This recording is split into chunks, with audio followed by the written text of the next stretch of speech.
Israeli Prime Minister Benjamin Netanyahu has blamed Hamas for stalling the ceasefire deal in Gaza. Netanyahu has said that while Israel has agreed to the initial outline of a deal, Hamas is the one that continues to demand more changes. Now, the peace talks have been ongoing for many months without results, and world leaders, including US President Joe Biden, they've opined that Netanyahu has been intentionally stalling the ceasefire deal for internal political reasons and advantages. But Netanyahu has passed the blame.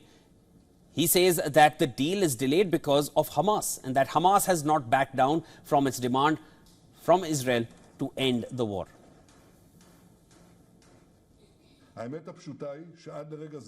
The simple truth is that until this moment, Hamas has not agreed to the most basic terms of the outline. While we have not added a single demand to the outline, Hamas is the one demanding to include tens of changes. It has not backed down from its demand that Israel cannot return to war.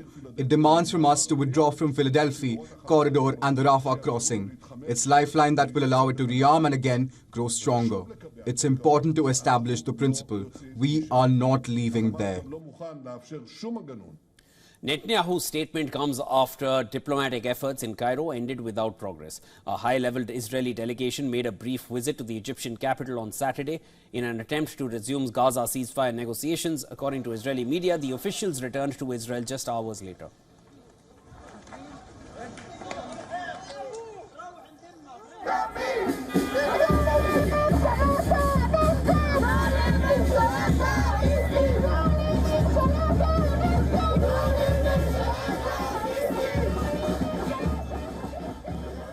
Meanwhile, Israeli protesters continue to demand that the government reach a deal to release all hostages held in Gaza. Hundreds of Israeli protesters gathered in the streets in Tel Aviv and Jerusalem and clashed with mounted police.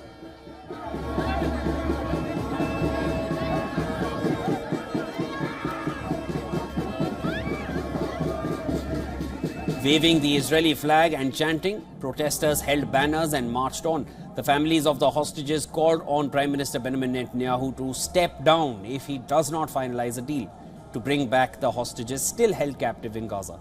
They criticized the government's handling of the conflict, including the war with Hamas in Gaza and the increasing tension with Hezbollah in Lebanon.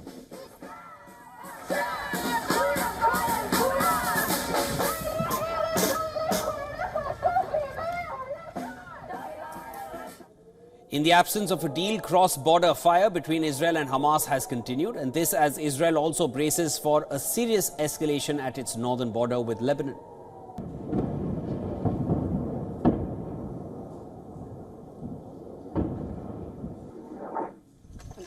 It's not just Hamas from Gaza and Hezbollah from Lebanon. There is a third front as well, and this is Yemen's Iran-aligned Houthi movement. In the latest, the Houthis have downed a US drone MQ-9 over the country's northern Sada province. The air defense forces of the Yemeni armed forces shot down an American aircraft type MQ-9 while it was carrying out hostile acts in the airspace of the Sada Governorate, using a locally manufactured surface-to-air missile. The aircraft is the seventh of its type that was shot down during the Battle of the Promised Victory and the Holy Jihad in support of Gaza.